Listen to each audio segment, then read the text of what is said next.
My favorite Disney Channel character finally has a brand new doll, and I'm so excited to have this Disney Zombies 4 Dawn of the Vampires Addison Wells doll made by Mattel. This doll was released by Mattel on July 1st, 2025, and retails anywhere from $24.99 to about $27 depending on where you pick her up. This doll is inspired by one of Addison's looks in Zombies 4 Dawn of the Vampires.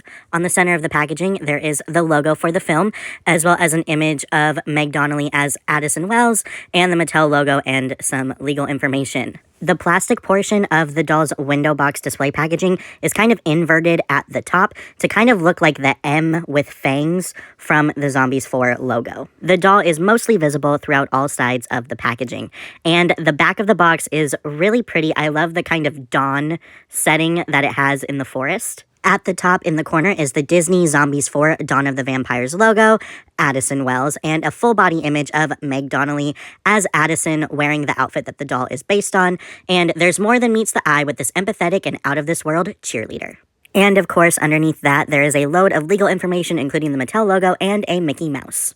And one thing about me is I am super impatient and I cannot wait any longer, so it is time to open up the Zombies 4 Dawn of the Vampires Addison doll.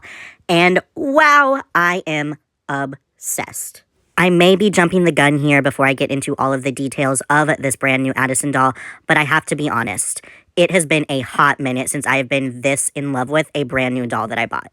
Before I get into all of the doll herself, she does come with a few accessories. The first is this pink backpack, which the doll can wear if you want to put it on her, and it does have some really nice sculpted details on it. She also comes with this hot pink belt that also has like this alien kind of symbol on it. It's also the same symbol that is on her boots. But to be honest, these accessories are kind of useless to me. I don't like the way that this belt looks on her. She already has the magenta kind of fuchsia drawstring on her pants. And as you can see in the photo of Addison from the movie, she doesn't have the belt on. I don't know where they came up with this, but because of that, I'm not going to put it on the doll. So those were Addison's accessories. And like I said, I'm not really into them. They don't really add much to the doll for me. And I prefer her just the way she is straight out of the box. So now I get to gush about the doll herself. This is my favorite Zombies doll, period. This is my favorite Zombies doll in my entire collection, and I'm about to tell you all of the things that make her that perfect. This Addison doll is smiling, and she does have some really pretty dark blue eyeshadow and a nude lip color. She does share the same face sculpt as the Zombies dolls from 2020 as shown by the copyright on the back of her head. And a small detail about this doll that's not really a big deal, but something that I love, is that she has earrings. So she has two different earrings. One kind of looks like a screw, and then the other one kind of looks maybe like a strand of like alien DNA or something like that. I just think it's really cool that she has earrings. I think it adds to her a little bit. Probably the most controversial thing about this doll is the length of her hair. While the colors are correct with the periwinkle at the tips and then the long platinum ice blonde at the top, it's definitely a lot longer than it's supposed to be. She's supposed to have kind of shoulder-length hair, maybe a little bit past her shoulders, but this hair goes all the way to her waist. While this isn't accurate or ideal, it's not the end of the world. If you really want to, you can cut her hair. I might do that. I haven't decided yet because I do actually kind of like the curls that were in her hair from the box. But it definitely is important to bring up, especially since Addison's hair is such a big part of her character in the first 3 Zombies movies. You'd kind of expect her to have accurate hair on the doll. She does also have this silver necklace that is removable. And moving on to the rest of Addison's outfit, it is 3 pieces, so the quality is tea. She has a really nice vest on that, of course, is removable. It does have a white collar, and it is puffy. There are some faux zipper tracks on it, as well as some really nice stitch work on it. I think this is a really well-constructed piece for the doll, and the blue is really eye-catching because it is that kind of like shimmery faux sequin material. Here is the vest removed from the doll, and there is a tag on the inside as well as some white lining. So overall, a 10 out of 10 well-constructed garment for this doll. Here is what she looks like without the vest on, and my immediate thought is this outfit is so Meg Donnelly.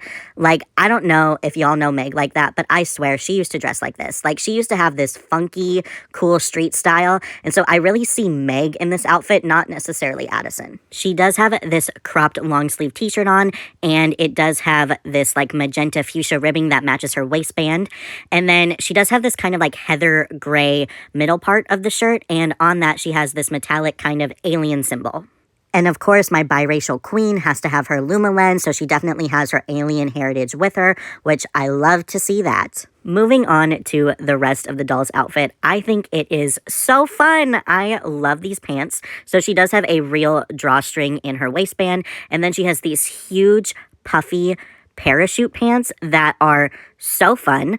I don't know if the camera is picking it up correctly or not, but the blue on these pants is so vibrant and so eye-catching. And then the metallic, like alien symbols, motherboard design really, really stands out and makes them pop. She does have some magenta stitching on it to kind of resemble pockets, but there aren't actual pockets there. They just added the flaps, so one of the flaps is kind of like in a grayish white, and then on the other leg, it is that magenta fuchsia color. And moving on to the doll shoes, I love the sculpt work with them. They're translucent, but they're also not. They're very thick, and they're kind of jelly, and they do have that same alien symbol that was on the belt that the doll comes with. These are some pretty funky boots, so I think they fit the rest of the look for the doll pretty well. And here is a look at the doll from the back with the vest removed. And this doll does have 11 points of articulation at the neck, both shoulders, both elbows, both wrists, both hips, and both knees. And that was my review on the Disney Zombies 4 Dawn of the Vampires Addison doll. Like I said earlier, this is my absolute favorite Zombies doll ever. While I don't really love this outfit in the movie, I think it translated so beautifully to doll form. It's an amazing doll. Let me know what you think of this Addison doll in the comments below, and more importantly, don't forget to drink your water, mind your business, and remember that you are a goddamn superstar. Peace!